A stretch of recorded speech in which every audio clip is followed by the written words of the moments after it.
E essa é uma preocupação que existe, inclusive, na ficção científica há muito tempo. Né? É claro. O Asimov, por exemplo, escreveu aquela coletânea de artigos Eu, Robô, que depois virou um filme, onde ele desenvolve as 3 leis da robótica.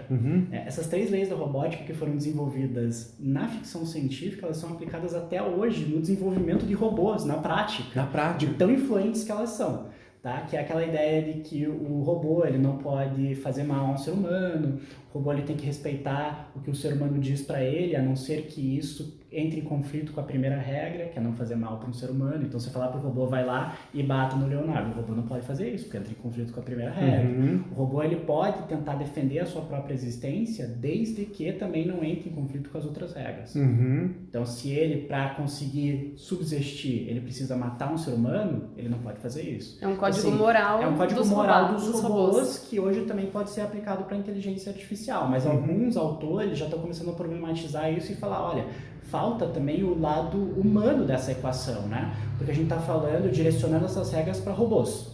Mas e o ser humano que programou? Sim. Tá. Será que ele também não tem que seguir um padrão ético e moral no desenvolvimento da tecnologia?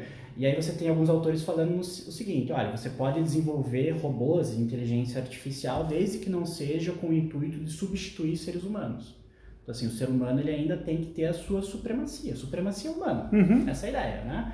Em relação às máquinas e à inteligência artificial. Elas devem servir ao ser humano. Né? Eu tenho que usar a inteligência artificial para me tornar mais eficiente no que eu faço. E não a inteligência artificial me substituir no que eu faço. Né? E é assim que a gente vai se tornar uma sociedade melhor ao lado dessas ferramentas e mecanismos. E não, né, chegar num apocalipse tecnológico onde a inteligência artificial faz tudo e a gente não consegue fazer nada. É que é mais ou menos a mesma preocupação do que nós lemos lá, enfim, por diante a gente tinha que ler muito, né?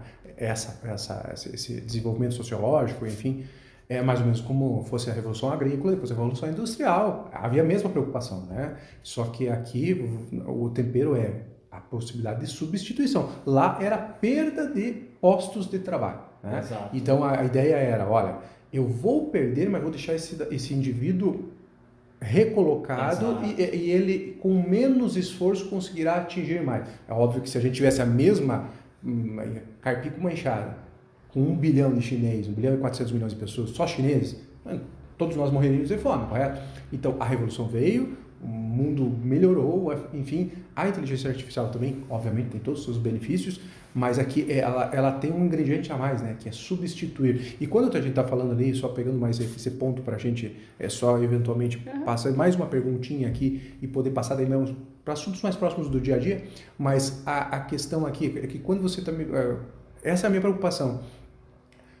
E só um comentário que eu acho que posso estar viajando também um pouquinho, mas veja, o que eu estava falando, às vezes eu falo com um amigo, ele fala, cara, mas é que tem pessoas que não conseguem, são tão inteligentes, que daí por isso que eu admiro o João, são tão inteligentes que ele não consegue conversar com uma pessoa que não seja tão inteligente quanto ele, porque ele tipo, se aborrece, correto? Se aborrece, o cara não consegue me acompanhar. É que nem correr, o cara que corre muito vai correr com quem não corre. O cara não consegue acompanhar, ele se aborrece, pô, você está estragando meu treino. Aí eu fico pensando no computador, ele fala, cara, mas você é burro, pô. O resultado aqui é melhor. Por que você está insistindo aqui? Correto? Pô, não é esse conflito aqui.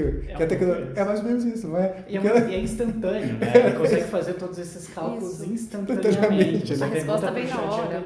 A resposta vem na hora. Ele não pensa, essa é a grande questão. Né? Claro. E também é uma questão importante porque a gente não pode também humanizar a inteligência artificial e começar a chamar de você.